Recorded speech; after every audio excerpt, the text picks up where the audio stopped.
আজকে ধান ক্ষেতের মধ্যে দিয়ে সাইকেল চালাতে চালাতে চলে এলাম কাজের সাইড। এখানে কালকে ঢালাই হয়েছিল, তাই আজকে আমরা চলে এসেছি একটা করে ইট গাঁথবো এবং ঘোলা মারবো গাইস ছাদে। তাই তো আমরা ইট তোলার জন্য নিচে চলে এসেছি। আমি বেড়েটা বেঁধে গাইস, ওখানে মিস্ত্রিটা পাটা খুলছে। এখন আমি ইটগুলো তুলে নিয়েছি গাইস, আমার সব কমপ্লিট ইট তোলা।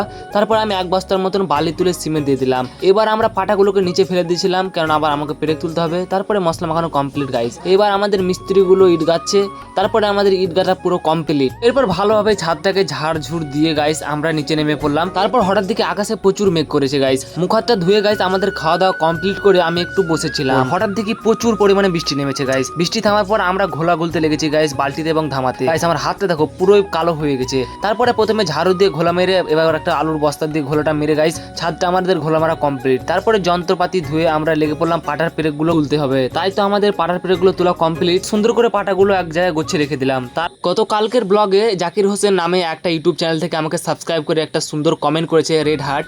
তো আমি বলছি তোমরা যদি আমাকে সাবস্ক্রাইব করে একটা মিষ্টি কমেন্ট করো গাইস, তাহলে তোমাদের নেক্সট ব্লগে তোমাদের আইডির নাম তার তুলে ধরবো গাইস।